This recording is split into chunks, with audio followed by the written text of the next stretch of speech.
Hey everybody, it's Erik Torenberg, co-founder, partner of Village Global, a network-driven venture firm. And this is Venture Stories, a podcast covering topics relating to tech and business with world-leading experts.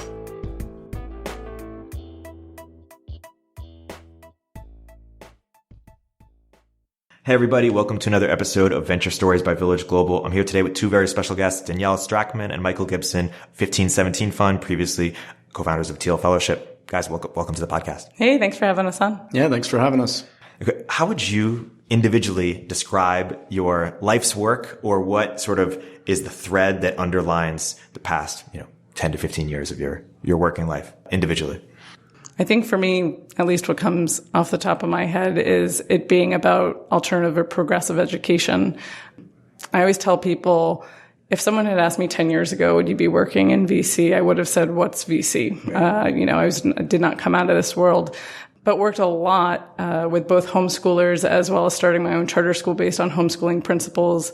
The fellowship is very much based off homeschooling principles as well, and it inspired us to start our own fund as well. And so that thread for me is very much guiding and throughout and ties it all together. But I think when people look at sort of my career, each thing looks sort of very isolated, and it's hard to see how do these things go together. But for me, it very much has an arc. Right.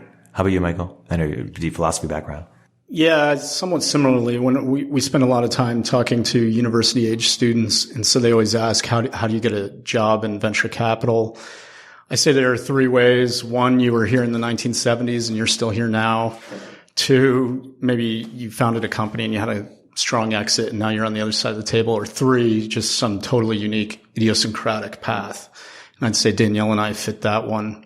Cause yeah, if you looked if back 12 years ago, if you had talked to me, you never would have guessed I'd end up here. I was working towards a PhD in philosophy. I thought I'd be a professor. Just last night, I was reading an email I had sent my mom at one of these junctures where I had a visceral reaction to the academic study of philosophy. And I was complaining to her. I was at this conference and this guy was talking about how it's easier to publish in law school journals than philosophy journals. And he was encouraging young grad students to do that because it's easier to get published there. Law reviews are staffed by students. And in my letter to my mom, I'm complaining. I'm like, this is totally against the whole point that you would game a system to try to get ahead in your career. So yeah, I dropped out. I became a science journalist for MIT. They have a magazine called Technology Review. I was helping out Patri Friedman at the Seasteading Institute. That was funded by Peter Thiel. And then I came into his orbit. I was hired at his hedge fund. And he asked me to help him teach a class at Stanford Law School that was on sovereignty, globalization, and technological change. That's why I was hired. Show up to work the first day, and a colleague, Jim O'Neill, comes to my desk and he says, on the plane ride back from New York last night, we had some ideas. Peter came up with this idea of a fellowship, the anti-Rhodes Scholarship. We're going to pay people $100,000 to leave school. And we got to announce it today. We got to go to Peter's house. And it's like, all right, wow, crazy, great. So I got pulled in and yeah, we went to Peter's house. We get in a car. We go to TechCrunch Disrupt. We're backstage and we're coming up on the fly with a lot of like, what's the name of this thing, I think, and some other features. And then Peter's on stage and you can watch the interview with Sarah Lacey now on YouTube. And he's talking about the Thiel Fellowship like he's been thinking about it for 6 months. Wow. I called my parents that night and I said this was my first day of work. I wonder what tomorrow's going to be like. We brought Danielle in maybe 10 days later because we were coming from scratch and we needed some order to the chaos.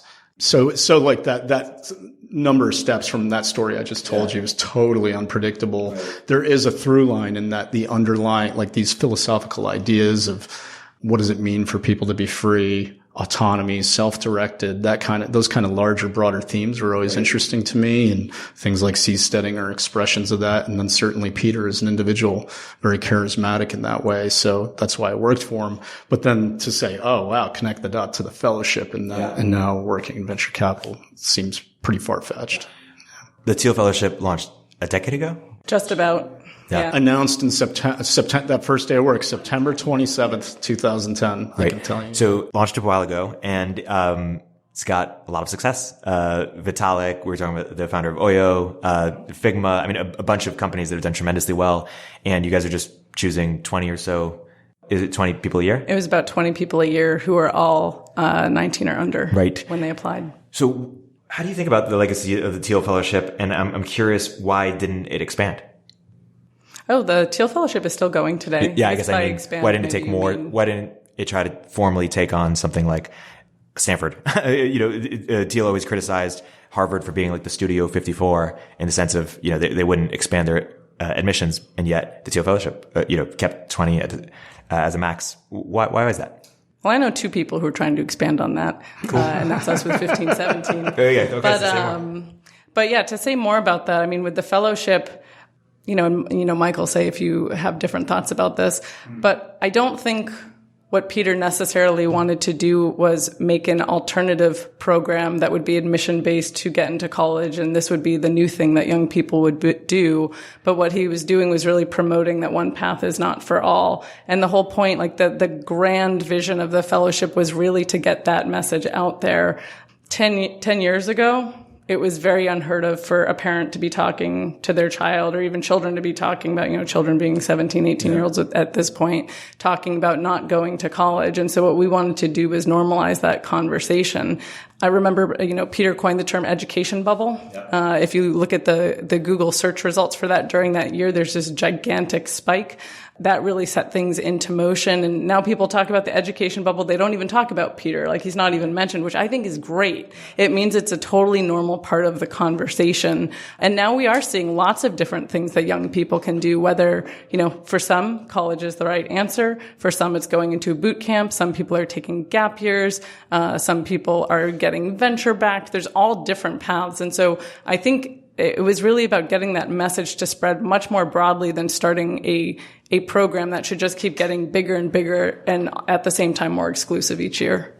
I think that covers a lot. I did listen to a podcast recently that Erik Weinstein started, and he had Peter Thiel on, and he asked him about that question, and Peter said something like he didn't think it could scale, but he didn't offer reasons why. The program is based on Peter's generosity, so it's no strings grant. That might put a limit on things. It is scaling and outside of our own work. I mean, I think what you do with Village Global is somewhat related to that. You see all the boot camps now, people not getting degrees and choosing different paths. Something like Pioneer. People are interested in finding talent in unexpected places now, broadly. Do you think if the Thiel Fellowship did sort of convertible ISAs, if that same talent group would take that? Or if they did ISAs, if they said, hey, you go for free, but you pay a percentage of, your first, what Pioneer is effectively trying to do, I think, long term? Yeah, interesting question. I don't know. Is your question like, would the fellowship expand if it were ISAs instead of a grant? Or would you get the same talent? Oh, I see. I don't think so. Yeah, it's an interesting question. I don't think so. There was something about the R&D value of the grant. Yeah. It just felt, I don't know. I feel like you could be a scientist or an artist. Or yeah. I don't know. It's hard to say how people think about these things, but for some reason, taking on debt or even an income share agreement, it just feels like you have to be a little more confident in what you're doing. Yeah. Well, I think also, especially when you have a figurehead attached to something such as a movement, you also need to be mindful of the optics of that. Yeah. This is a gift. This is not something predatory of, I think I can get something by doing this. And so I think it was very important in 2010 for it to be a grant, and for it to have that message of like, hey, we're trying to do something really different here. And we're not asking anything in particular in return. We just want to see how this experiment plays out in the long haul, in like the 10-year plus time horizon. Now, ISAs were not really part of the common vocabulary then. Yeah. And the reason I know that is because one of our first, out of our first group of fellows, this guy, Paul Goog, teamed with some people to form Upstart. Yeah. And their original product was a ISA. And they did not have success with it. And I think Paul would tell you, I mean, some of it had to do with the economics of the types of, people for student loans. It's tough to compete with federal interest rates. But nevertheless, it's also culturally, it wasn't as acceptable. So I think that has changed over the last 8 years or so. And do you consider what Peter did here sort of like form of like radical philanthropy or I mean, he's put, millions of dollars to this. Why? Or what's in it for him, I guess? Well, yeah, one of my favorite quotes is Larry Summers in 2013 said the Thiel Fellowship was the most misdirected piece of philanthropy of the decade. And one of the reasons I love that is because Summers was former president of Harvard. Do you think he would still say that today, or do you think? I don't know. It'd be interesting to ask him. Yeah. I'd love to hear his response. Maybe. We got a lot of bang for the buck, or Peter did. Meaning, if you give out 20 100K fellowships, that's $2 million. There were some operating expenses for the program. All told, maybe your budget is like $3 million a year or something like that. And I can't remember exactly, but over time, that is so little amount of money given the national debate that was started, the attention drawn to these issues. And then now what's more is you look at some of these outcomes. And I think what made the fellowship so great is that these were things that would not exist otherwise. I think it took that encouragement and validation and support to get people on these paths. And I don't think Laura Deming, for instance, who started Longevity VC, would have been able to do that without the support of the fellowship. And so that crux, like for the amount of money and effort that we put into that, the outcome was so extraordinary. Whereas Summers, running Harvard or whatever, I was thinking about Summers recently, and I saw there's one report that claims his meddling into the Harvard endowment at one point cost it $1.8 billion because he thought he knew something about interest rates that the fund manager didn't. So we spent way less than that for what we were doing on the fellowship, right? Yeah. It is interesting. I'm sure you guys face this tension between, do you take people before they've sort of done this big thing versus taking people after they do this big thing, because after is obviously safer, but before is sort of bigger impact in the person's life.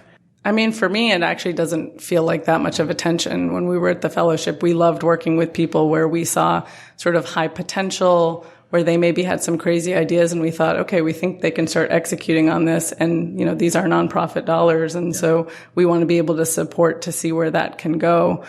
Yeah. So for me, it actually doesn't feel like that big of a tension. I think it's much more interesting actually to say, hey, we all together helped to launch these big things that have come out, whether it's Ethereum, Oyo, and so on, instead of like a stamp, like a Forbes 30 under 30 or something like that. Much more dynamic and interesting because we got to cut our teeth in venture by running the fellowship. And so it's given us a lot of sort of the backbone of what it takes to ride. We used to, at the fellowship, we talked about projects more than startups, but it was riding the project wave of like, wow, today's an amazing day. This great thing has happened. Oof. Yeah. Next day, oh man, this bad thing happened. Oh, next day, great thing happened again. And so I think as investors, it's given us a lot of purview into just the nature of how projects and startups work. In the more extreme cases, I think prizes aren't great motivators or lifetime achievement awards. So the the MacArthur Genius Grant, I think most of the people who win that are probably past their greatest accomplishments. People, maybe scientists when they're 30, they dream of winning the Nobel Prize, but when they finally win it at 60 or 65, is that really what motivated them all along? It's part of the story, but not quite. So I don't know. I wonder with those types of things too, would it be better on a yearly schedule like the Oscars or the Pulitzer Prize? I don't know. But my preference would be, I think there's some space for grants, non-dilutive money to people early, sort of DARPA style, where you can freewheel, cut checks quickly, get them going on crazy ideas. I don't think we do enough of that as a society. And in my mind, I would actually encourage Peter to expand. I think he's wrong. And I think he could do a lot of different domains besides people working in startups. Right. For science, for artists. Art, literature, anything. Yeah. And you guys are giving grants. Talk about what you're up to at 15 to 17 and how you see that as a continuation of the Thiel Fellowship. Sure. So primarily 1517 is a venture capital fund. We work with young people largely who have dropped out of institutions. We see that as a very strong sign of conviction, especially when you're willing to, in your personal life, go against the grain for something that you believe in. So that is like the main thing that we do. But in addition, we also run a community of young people. We also do give out a grant that we have. It's a $1,000 grant. And we call it a fairy godmother moment. We'll often be out at a university doing office hours or a hackathon, and someone will walk up to our table. They won't know who we are. They won't know what we do. They won't know anything about the grant. And they'll say, hey, I'm thinking about working on this idea. I'd love to get some feedback on it. And we'll start sort of priming a little bit and finding out, what would they do with this? And if Michael and I are sort of picking up on, does this person have some of the characteristics that we've looked for in people in the past? Sometimes by the end of that 10-minute conversation, we'll say, hey, we'd like to give you $1,000 to help you start building this. Many times people's eyes light up. They're very surprised because they don't think they're applying for something and they're not applying for something. We're offering something up. What's been really interesting for us is that within our portfolio, 20% of our companies started as 1K grantees, and 2 of them are moving on to Series B rounds soon. So it's been very interesting to see what a small amount of money and help from outside people. I think a lot of people around, the age of like 18 or 19 are used to everybody telling them, hey, you have to wait to do this or finish this other thing first. And then you meet us and we say, this is interesting. Yeah. What would you do over the next 3 months to get to the next step? Or what do you think would happen in the next year? And we take them seriously. And there's something about that really drives people, I think, a much further way than even they anticipate. Right. As I sometimes say, in venture, you can either see things before other people, or you can sort of evaluate things in different ways than other people, or look for sort of different criteria. But besides the dropout, which is pretty big in and of itself, is there other sort of characteristics that are underlying that you think are different from what other VCs or other talent evaluators might be looking for? I think... Or you're seeing them first, which is very valuable. Well, I think it's a couple things. One is that at the Thiel Foundation, Michael and I probably read about 10,000 applications of people. And so when you get that big of a spread of individuals, you start to be able to bucket effectively. And of course, we were working with Peter on picking the fellows and sort of seeing like, okay, would we put this person in this top tier bucket? Would we put this person in the second tier bucket? And there's sort of patterns that start to emerge, but it's almost more about varying degrees of something. So it's like, okay, competency has like a spectrum to it. And when you start seeing like, okay, here's what people look like who have this at a high degree. We haven't come up with defined language like this, but one thing that comes to mind actually is one of our shared co-investments, which is in Cabin. Tom Courier was one of our inaugural Thiel fellows, and he had this trait that we call hyperfluency, which he can just talk backwards and forwards about a space and dive really deep into it. And that's a trait that is really hard to find in people. And I think sometimes what we would see when we were doing these evaluations within the fellowship was we would think, oh gosh, this person I'm looking at right now through their application, I think they're going to have this. Like people would send us video applications and things like this. But then I remember the first application that I got to that I said like, no, this is the type of person we're looking for was Tom's. I had read 150 applications. This was the first year. And I got to Tom's and he just knocked everybody else out of the water. But I remember sort of sorting all these different people and thinking like, well, I think, it's like Harry Potter here. Like who goes into which hat? But it was only through having that huge data set of people that we can do that. So sometimes it's hard for us to articulate what that looks like. When someone walks into the room and we're like, this person reminds us of Laura Deming. This person reminds us of Tom Courier. I don't know. It's hard to define sometimes, but it's about that set and pattern. We learned this across time. In that first year of the fellowship, we had an application that was too much like college. And we asked for GPA, AP scores, SATs. And what we found in time was that stuff was not predictive of success as someone in the wild trying to build something. Right. And some things became negative signals. So for me, the Intel Science Award to me is a negative signal, just because we met some people where it seemed like they had won that prize and then they turned out not to be great at starting something. But what we also realized, most importantly, was that the application is like fruit. It starts off fresh and gets rotten quickly in terms of its information quality. And the things that matter are things that can only be tested over time or observed over time. And there's some analogies here with sports, like Malcolm Gladwell has written on the Wonderlic test and the combine for the NFL draft. They put these guys through all sorts of things like 40-yard dash and all that, and it's like not predictive. The only thing that actually can tell you if someone can play is watching them in the field.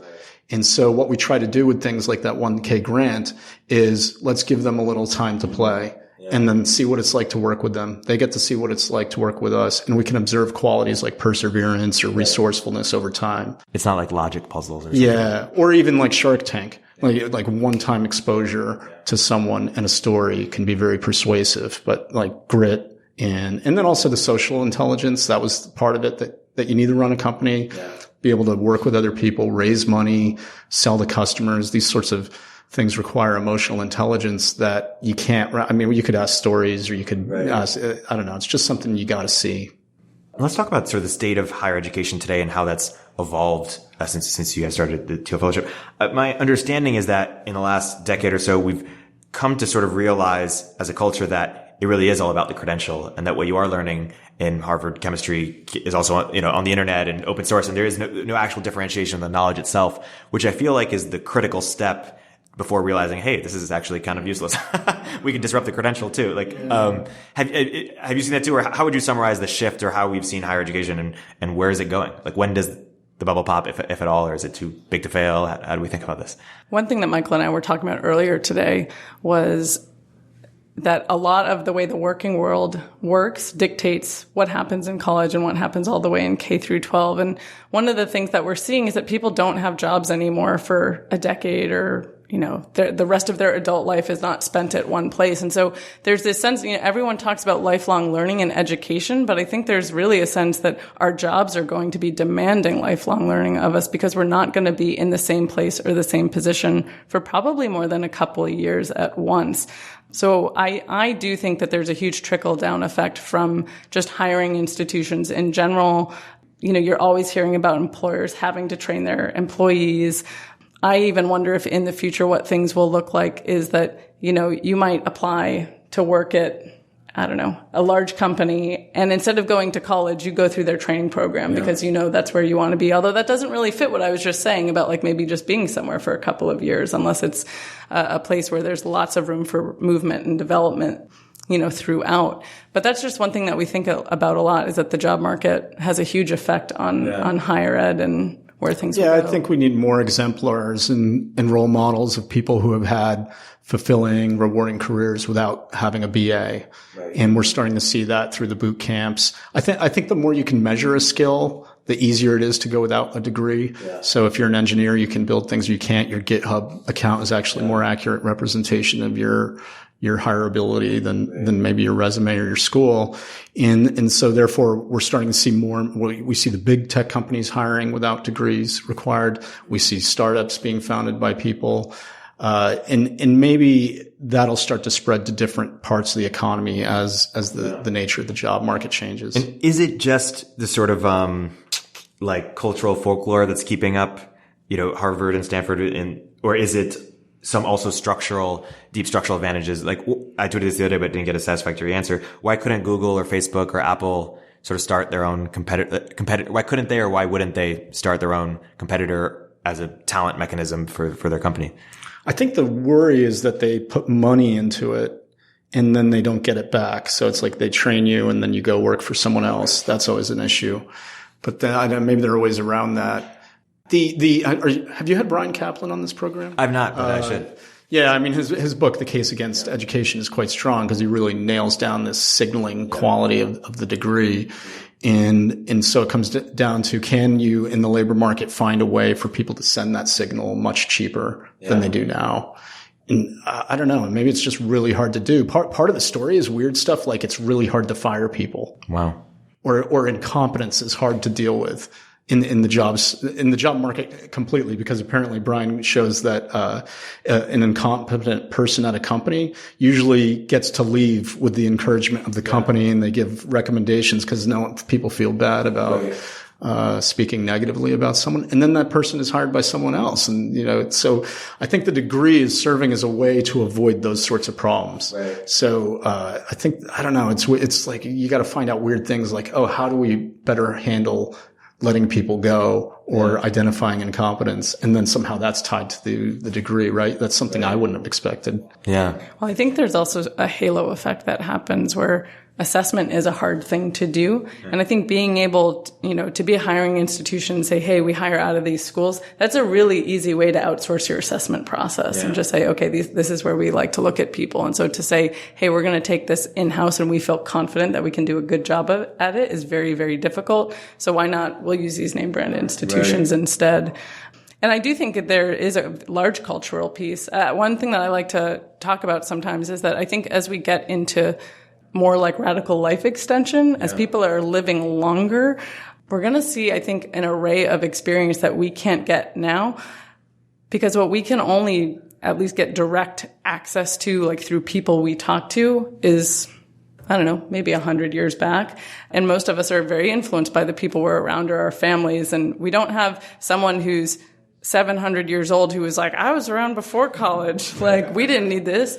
But at some point, we will have more of that knowledge. And so I think it's sort of interesting to think about how our like limited time on the earth makes us like too focused in on, what's happening within this century is the way it always has been and the way it always will be. It's very short-sighted. Yeah, one of our founders got married recently, and we went to the wedding and got into a wonderful discussion with this young man who's a fanatic for math. He studied math, and he was telling us on this topic in particular was that in the olden days, mathematicians, I mean, they often worked as lawyers or in the court of a European aristocracy, but they just had longer time periods to work on ideas. So like Newton took 25 years to write the Principia. And his point was that the current academic system is built on a different time schedule. And so there's no way you would have 25 years to devote to a work and then finally publish it as a book, because of the publish or perish incentive. And so I wonder with education, how much is shaped by, what we know in recent history, the time horizons that are lost across different subject matters. So maybe that'll change. I think there are one last thing would be, there are policy topic issues that could change to help even the playing field. And one of the more radical ideas is that the universities should lose their nonprofit status. Because right now they just don't have to pay taxes as businesses, and so that means they're being, the taxpayer is basically subsidizing them right now. And so it is a question like, okay, what good for society are they doing? I think that's an unpopular idea, but I think it would help level the playing field, because it's just not fair that Harvard doesn't have to pay taxes, but you as some new startup doing a boot camp does, right? And then the endowments too. So basically universities are these hedge funds with real estate companies attached, and Harvard's is $38 billion. That's a lot of reserves for a business to have. And is that why we haven't seen just more, I guess, Silicon Valley, like even, Thiel Fellows themselves saying, hey, I'm just going to take on Stanford. I'm just going to take on Harvard, or more entrepreneurs say, we'll just build something way better, cheaper, in the same way that we've done for other industries. Is that why we haven't seen that much? Or I think it's part of the issue. Yeah, I think it's just unfair advantages. Yeah, there's a lot of unfair advantages. There are other things like the network effect and the brand and the history that I think are compelling to something like Harvard or Stanford. But the fact that you have to start as as a for-profit, that's a disadvantage. If you do try to start out as a new university, the accreditation process is a nightmare. This is actually the preamble to the Thiel Fellowship, is that someone else at the Thiel Foundation spent a year researching what it would take to start a university. And then the conclusion was, any new university in the last 100 years has failed. If you want to do something different, you can't, because in order to get accredited, you have to hire PhDs as professors who are from accredited schools. So there's this constant, incestuous, intermingling. It's really hard to do something different. And there's no incentive to change the law or to... There doesn't seem to be. I mean, that could be a movement that someone starts. I haven't heard it on a platform, right? I mean, it's crazy. It's like now there's 1.6, 1.7 trillion in student debt. This is now a topic in the upcoming 2020 presidential election. You have candidates like Bernie Sanders and Elizabeth Warren saying they want free college for all, or loan forgiveness. And in some ways, I'm very sympathetic to that. But if you look at the amount of debt that's accumulated up to that 1.6 trillion every year, and you don't change the system, it's not going to make sense to pay it off. It's just going to keep perpetuating. Yeah.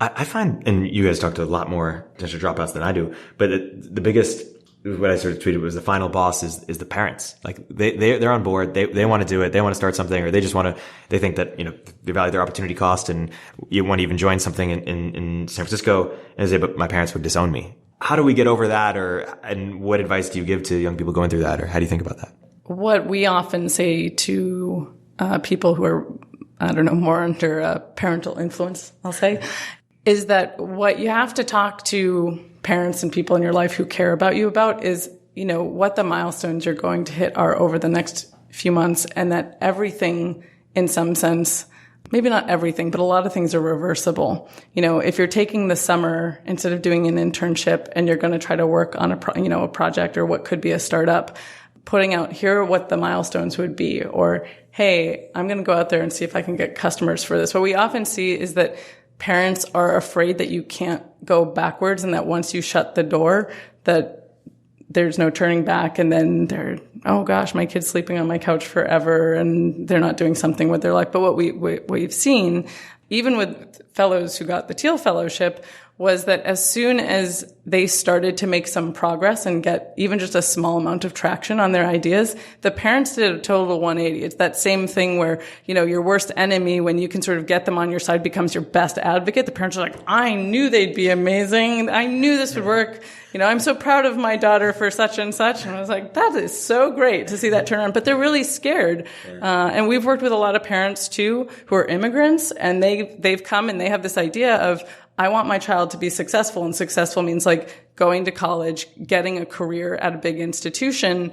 But sometimes I know you and I have a passion for NVC, nonviolent communication. And so one of the things that I'll talk to people about is, hey, it sounds like your parents have a need for you to be stable or have some sort of success, but they keep putting the strategy for that in terms of it looks like college, it looks like having a career, but maybe that success looks like starting to get some traction on your startup. Oh, maybe raising a little bit of funding and so on. And I think when people can sort of frame things to their folks like, hey, I'm going to try this for a short time period. It's going to be time boxed.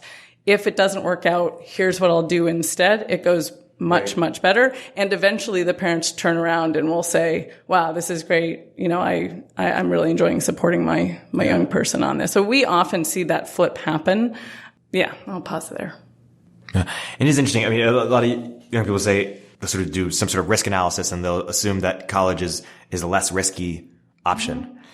And is that accurate? Or how do you recommend young people think about risk? I guess, think about they want to be in startups, not like a doctor or a lawyer or something. I mean, it could be the safe path for now, in the sense of, I think if you look at the numbers in terms of the average income or wages of someone graduating from college with such and such a degree, it seems pretty reliable. But even if socially wasteful. So, privately, it makes sense for you to do it from your individual perspective. As a society, I think we're all worse off if we're in this arms race.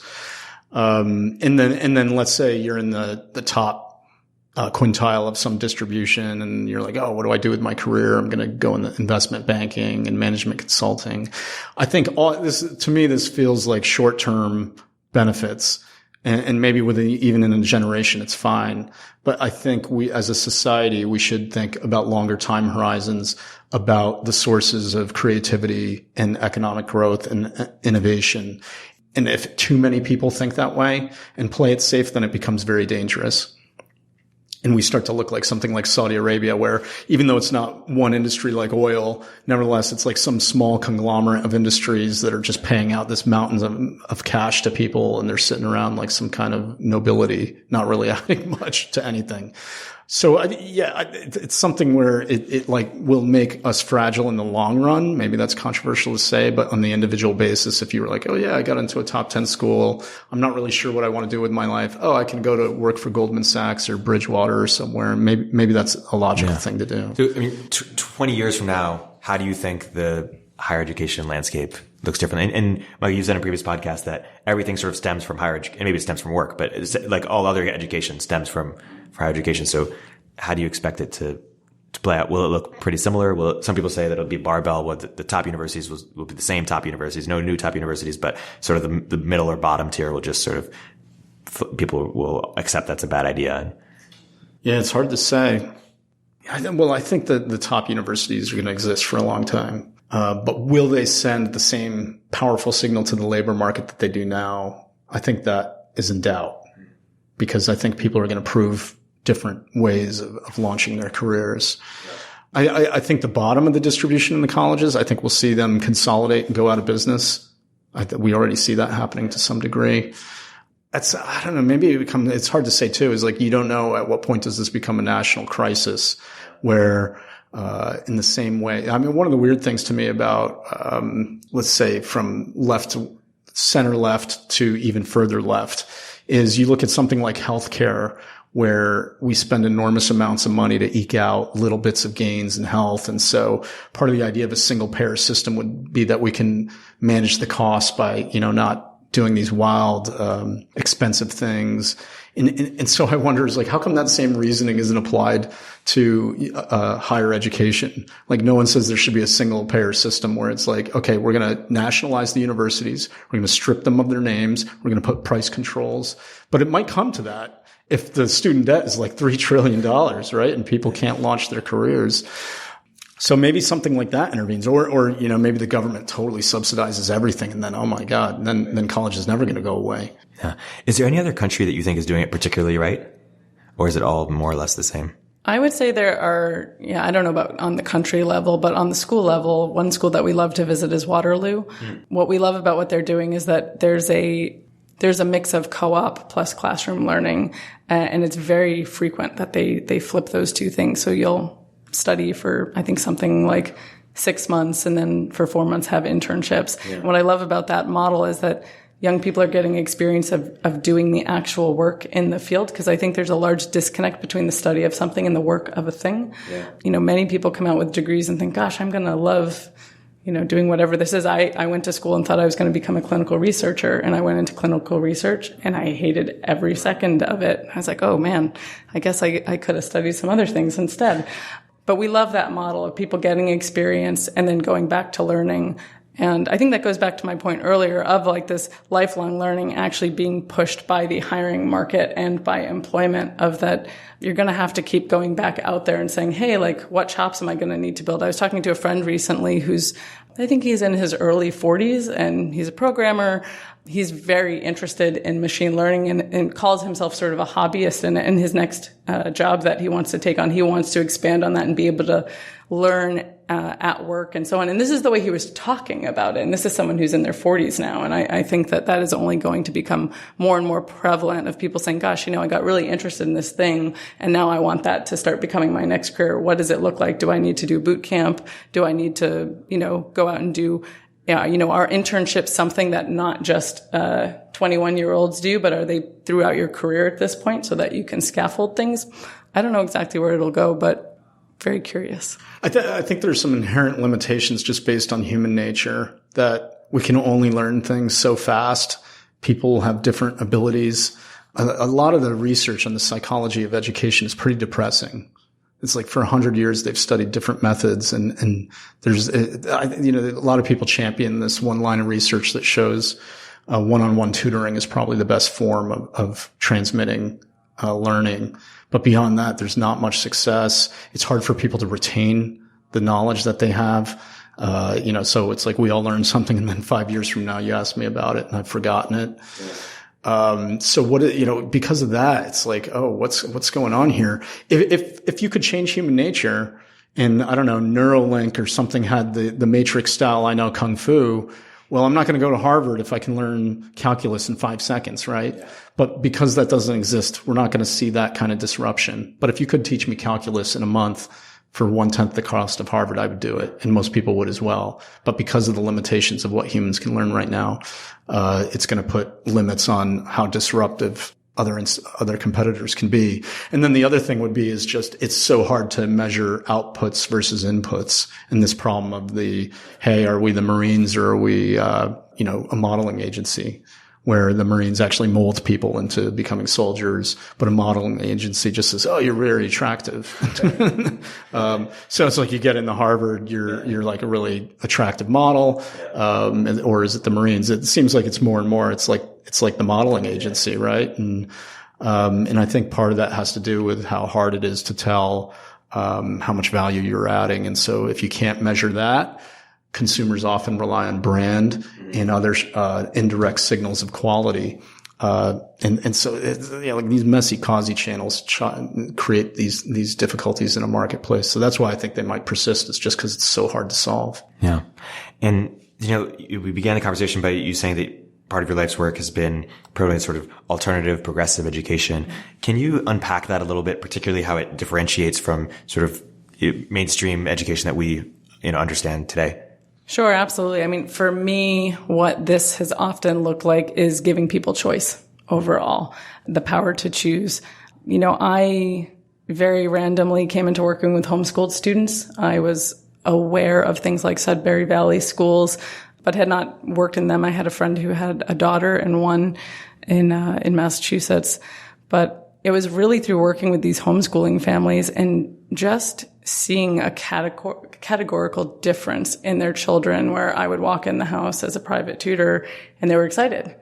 You're here today. Great. Can we do this, and this? And can you stay for 2 extra hours today? And it's like, wow, these kids are interesting. And I worked with private school kids and public school kids. And for both of those groups, it was putting a Band-Aid on a bullet wound. It was help with homework. It was trying to make up for not getting the fundamentals, and the person is, in 9th grade, starting high school. It was very, very difficult. And I have a lot of empathy for young people in systems that don't track where they are individually, that just say, oh, you got to stay with this pack and stay with this group. And so for me, it really is about educational choice, letting students run their own projects, having some blend of maybe unschooling plus projects. So that when I talk about it, it often has this choice, and also sort of like a freedom component of letting young people make decisions, maybe not in total, but with their families. Yeah. Uncollege was in the first Thiel Fellowship, and it sort of rose with the sort of the rise of Thiel Fellowship and that as a movement. Interesting. Why do you think, what would it take for homeschools to take off or be viable alternatives sort of at scale? I've been sort of pitching Twitter that someone should build sort of an Airbnb for homeschoolers, or just make it easier for people to find great homeschools that are doing alternative, more pull-based than push-based stuff. Right. It's a great question. When I was working with homeschoolers, there were a lot of homeschooling co-ops where people would come together, but it's like any group or community. They have different opinions about things, different worldviews. And so I don't think you can just be like, oh, great. People who are individually working with their children and within their families have very strong opinions about things, understandably so, as they should. And so if you have just two differences, if you have a classical homeschooling group that likes to read the classics, and you have an unschooling group that is more sort of wily, those are very, very different. It is hard for those people to find each other, but I'm sure that, this is sort of leading into there could be a platform where these different groups, but even still, I do think that there's something to people being in person. I don't think the future of education is being, on a tablet, having individual information fed to you. I think the world of the future is very collaborative and working together. So I do think it has to have that in-person feel. I think there's something about learning and building relationships with people that is best on, right there. I'm not quite getting at it. But do you think VR will not be good enough in the future, or, telecommunication to simulate it in a way that will... I'm curious about it. I'm very curious about it, but I have reservations. One of the things that we're starting to see, VR and AR is getting away from the headset, which I'm very happy about, because in the past when people would pitch us on headsets and things like that, I was like, this is not the world I want to live in. Yeah. But could you do collaborative programming with other people in other places? Absolutely. Yeah, I don't know. I think it would have to be a blend of all right, local community, plus global coming together in something like a simulated environment. But yeah, my intuition is that it wouldn't be in total all the kids are just logging into this classroom, that they're part of a virtual classroom. And if you look at Montessori and Waldorf, that physical environment is really, really important. Right. So I'm curious what principles you took to the Thiel Fellowship, because I imagine that most of the people are, quite contrarian types. Mm-hmm. And so how did you think about, the tension between sort of letting them be, do their own thing versus your Marines, your, part of all for one for all, that type of thing. How did you think about that? It was interesting, because it was tough for us too, because there was a lot of pressure on us to provide the right support, quote unquote, whatever that is, for this whole new thing that we're doing with very contrarian cat-like people. And I remember our very first retreat, we brought in like sort of every sort of expertise you could think of, like how to get a startup off the ground, this kind of material. All of us 30-year-olds were sitting in the back taking notes, like scrambling. And we had all the fellows sort of in the front. Some of them are on their phones. Some of them are taking notes. Some are like out the window. Yeah, most of them hated it. And it was like this really interesting moment for us of like starting to learn like, okay, people want information when the house is a little on fire, but they don't want it before then. So the way that we started thinking of the fellowship was really more like how I used to think of my homeschool co-op that I was a part of. If a student wanted to be in my creative writing class that I taught, they could be there. If they wanted to get up halfway through and leave, they could. And it was the same with the fellowship where we said, at this point, everything is a buffet. We have this very large amount of resources, whether it's individuals you can talk to, whether it's programming that we have, all kinds of different things. But you have to opt into it. You have to come to the table and eat, and I'm not going to force you to come eat at the table. If you don't want it, it's not the right time for you. Sometimes in hindsight, it would be tough. We have a great speaker who comes in and talks about negotiations. I'm always like, your life is a negotiation. This is important for everything. And later when people would take it, they'd be like, oh, this is really good. I'm like, yeah, it was really good last year too. But that's just my self-righteousness speaking. But it was part of the process of learning that we had to know people over time, because we did see the line between madness and genius in a few cases. Or, some people were just super technical and then didn't have any social skills to really build on that. And so it is a vanishingly small Venn diagram of the number of people who are smart and creative enough to build something new, but also socially intelligent and can work. And what is there to madness and genius? Is it just that genius eventually builds something that works, or how did you sort of? I guess a company is a unique kind of vehicle because it is so social. There's so much teamwork involved. So maybe in more solitary enterprises like mathematics, you can disappear for 20 years and actually come back with something of value, even though you might be mad. So I think just by nature of the sorts of things Thiel Fellows were working on, they had to have that set of skills. But, some talented people can be very disagreeable. Right. They can be, unconventional in a way that turns people off. We saw that. And then in some cases, I think probably like we haven't interviewed every fellow, although some people have. And I think pretty much it is unanimous that they all thought it was a positive experience. But there were some people where it was clear that, I can think of one guy where, he just had trouble sticking out with various companies and went back to school. And I think it came down to his maturity at the time. And even though he was way smarter than me. Right. Yeah. One thing I'm going to add here too is that I think one philosophy that sort of carries on from like the child-led movement is that it's taking young people seriously and really hearing their ideas as something that could work. Like I still remember when Laura Deming came to us after and this happened with a lot of fellows, where there was sort of this transformative experience that would happen where there's always this thing in human experience of you think you know how you're going to react when you get something or something happens, and then the thing happens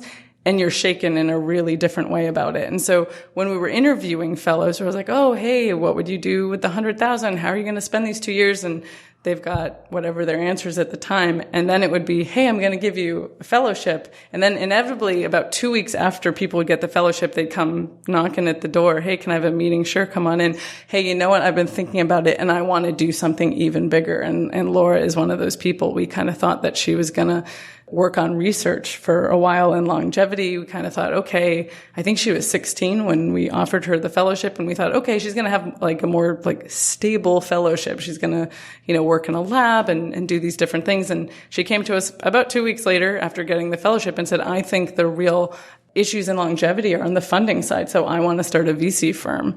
And like we all looked at each other on the team and we're like, oh my gosh, like 16 years old wants to start a VC fund. But at the same time, we're also saying like, we're the people who are here to say like, yes, go out and try that. And so we kind of had to eat humble pie a little bit. We had to expend our own thinking on what it meant to do something radical and outside the box, as we thought we were like the radical outside the box thinkers. And then someone would come to us with an even bigger outside the box idea. And we'd be like, yes, that we say yes to this. This is what we do here in this program. And I think that is something like that is philosophically important. Cause if we were there saying, no, we know what a good company looks like and we're an incubator model, or, we're going to pair you up with somebody else to start a company, like that would not have that same ethos. It is interesting to think, the sort of unschooling, freedom, choice approach, and contrast it with what we have today in at least K through 12, which is more like the Marines in a different way, where it's really all about like discipline and structure, and you show up at this time and you do all the sorts of things that everyone does. And that's the majority of our education. And for me, I wish it had been flipped, where maybe for like 6 months I did that just to prove that I could do it, just to prove that I had discipline and structure and could do push-ups or whatever, show up at a certain time. And then, otherwise I want to explore creativity and curiosity and you want summer vacation more often. Yeah, exactly. It is insane how everyone can look at the current K through 12 system, public and private, and say, this isn't right. Yeah. Like, wow, we're making these young people sit still for 6 hours inside when they're at their most vital. Like people just they see the industrial scale of it, that why are you in these cohorts with people they just happen to be your age, and so you're all marching at the same rate? It doesn't make sense across every topic. You had a line in a podcast of something along the lines of, if we don't want our jobs to be replaced by robots, we should stop educating our people like robots. Yeah, well, I think everyone agrees on that. Totally. And then the odd thing is no one does anything, because I think education reform is so hard. I don't see just the style of schools changing.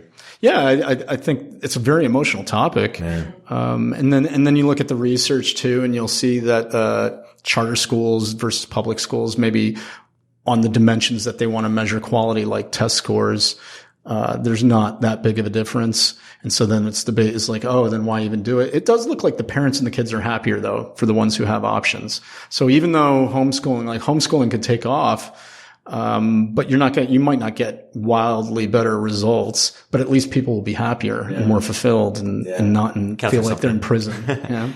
Yeah. Counts for something. Why are colleges so left? Left leaning, I guess. How do you think about that? Oh man, that's a tough question.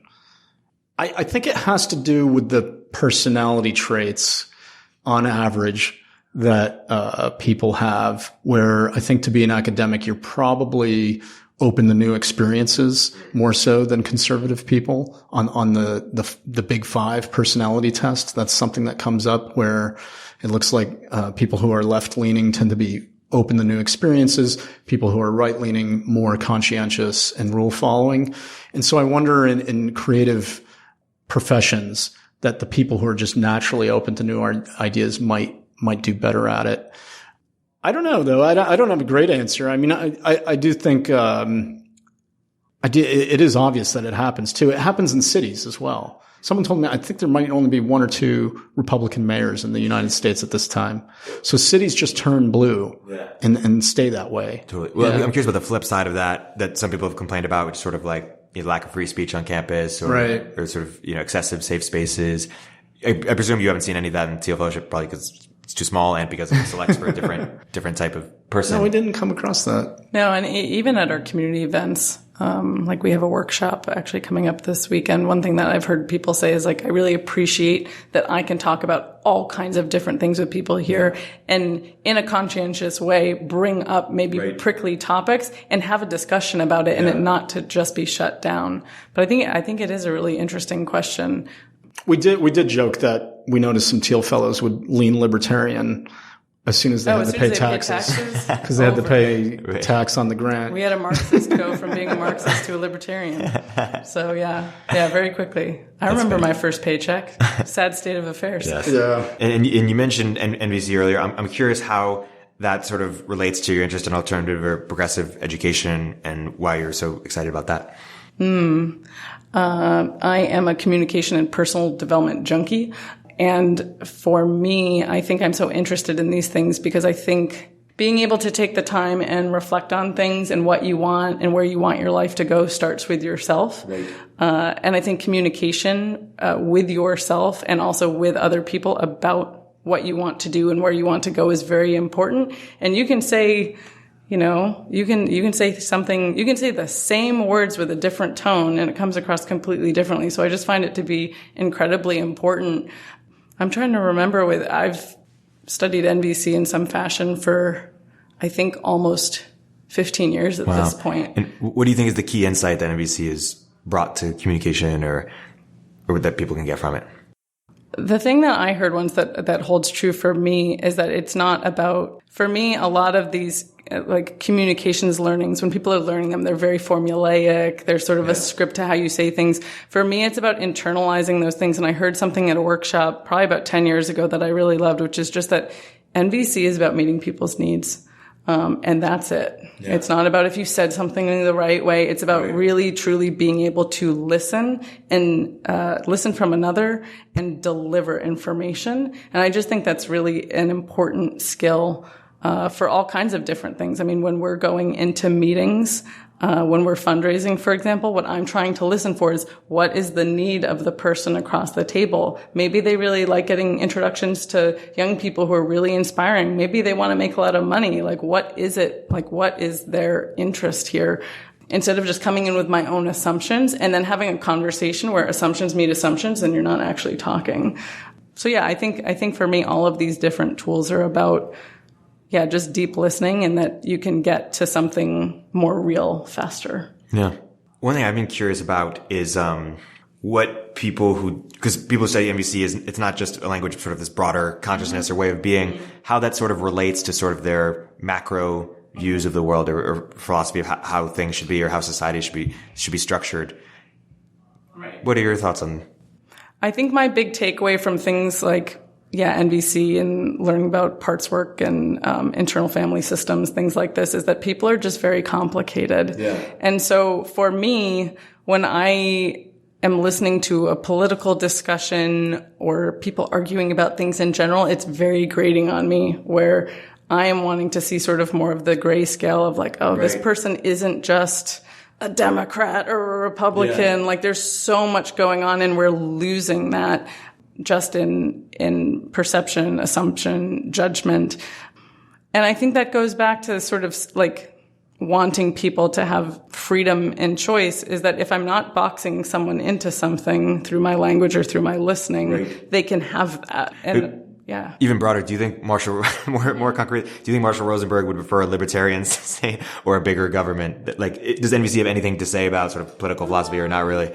You know, I don't know if like as a group, if NVC has something to say about that. Because there's a lot of implications, for example, in a one-to-one level of like, not to punish people or not by carrot and stick, but do we have prisons? How does, and I've been curious about how things sort of get lost at scale or do scale or, things that in the micro realm and how we treat them in the macro realm. It's really interesting to think about. I mean, I've sometimes thought about like, if you had a group that were trained in all these different things and then they were starting some sort of society, which would then probably lead into governance, what would that look like? But I don't have a full sense of, people who have studied NVC, who are proponents of it, tend to lean in this direction. Yeah, I don't have a good sense of that. Yeah.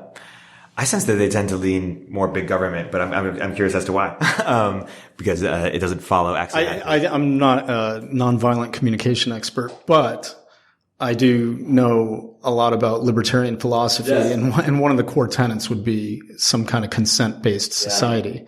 So we're not against helping the worst off, let's say, so long as you persuade me that this is the right program and so on. So it would be weird to me if someone was in favor of nonviolent communication but violent coercion. Yeah. That would be strange. So ideally, you would believe that somehow you could persuade reasonable people of reasonable programs and so on, and that you wouldn't need to force them to do anything, that somehow you could come to an agreement that their consent was part of it. Yeah. Coercion is really interesting. You, among other things, you've gone deep into Girard. Can you talk about what you sort of see as underappreciated or underestimated about his contribution and what we should take from it? Well, he was a new figure to me before meeting Peter Thiel. I'd never heard of him because he's a literary theorist turned anthropologist, and it was only in working with Peter that I came across his work.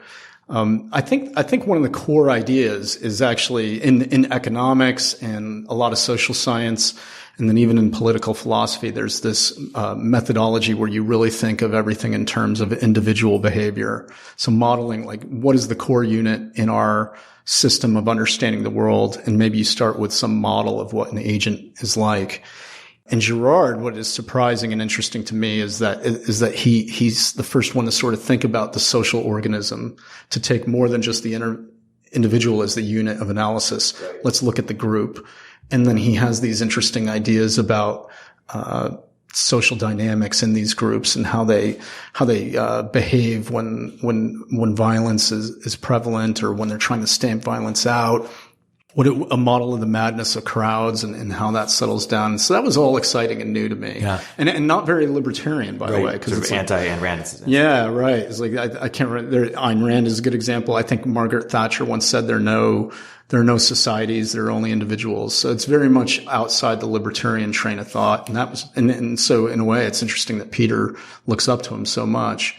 But at the core is something that might appeal to Rand, which is that a lot of the desires we have for things in this world, we can question where they come from. Do I truly want this because it's some kind of authentic expression of the essence of who I am? Or am I caught up in some kind of rivalrous competition with other people over scarce goods, where the scarcer the good I'm after, some kind of positional thing, like I want to be vice president with the corner office, or maybe I'm in love with someone and they're in love with someone else. Maybe those dynamics start to push us to mimic each other's desires, in ways that aren't so driven by, autonomy or self-reflection. And I think and why I think that gels with some of Rand's thoughts is I'm not a big Randian fan, but one of the more compelling parts of The Fountainhead to me is the first third of the book, where it's pretty much on this concept where you have these architects and this one guy's just like, I don't care if I fail, I'm building for myself. Yeah. And then you have the Keating character who's trying to please the superiors and so on. And so this real examination of the origins of our desires, the way other people can influence them and intensify them, I think it's just incredible to think about, because other parts of the social sciences, they don't question our preferences. They just say you have them. Totally. And what's the connection between desiring rivalrous goods and scapegoating? Well, so the idea is that if these goods are scarce and limited, and the more people compete for them, the more intensely the competition will get. As that increases in intensity, the more they will start to mimic each other, is Girard's theory. And that can be anything from dressing alike, acting alike, loving alike. And at some point in society, this destabilizes thing. Order deteriorates because now violence is starting to break out. And so then the idea is, okay, and especially in the, let's say, I don't know eras, but let's just imagine early days of man, these sorts of squabbles could be put down by just choosing a scapegoat to blame for the cause of the violence, rather than thinking about this dynamic that Girard describes involving desires over scarce goods and among rivals. And then the sacrifice of the scapegoat would restore order. And so then the question is, once you no longer believe in those scapegoats, but these mechanisms, social dynamics are still in place, what happens? And that's why, according to Girard, we see madness of crowds around certain fads or politics or even, outright madness, like, totalitarianism and other things. Is it accurate? Girard is, he's not an evolutionary psychologist. And so I think he did sketch out a really compelling idea, and I'd love to see more research on that. But it is fascinating to see the way people can copy each other, and then how that can lead to social instability, or then even breakdown. And I heard an interview with David Gronowski and Jordan Peterson talking about how instead of scapegoating others, we need to look within and sort of offer our own sacrificial, process for ourselves. Right. It seems easy to do and intellectually, but as a society, emotionally, it's a much harder truth to learn. It just seems like there are more witch hunts than ever now, right, in different forms. The cancel culture. Yeah. And Twitter seems outside of the small bubbles, it's just like one giant witch hunt. Cool. guys, I want to be respectful of your time. This has been a fantastic episode. For people who want to learn more, where can you point them? Check us out at 1517fun.com. We also do a lot of writing on Medium, and we can be emailed at Danielle or Michael at 1517fun.com. Reach out. And they have their own podcast as well that listeners should check out. My guests have been Danielle Strachman and Michael Gibson. Thank you for coming. Thanks for having us. Hey, thanks for having us.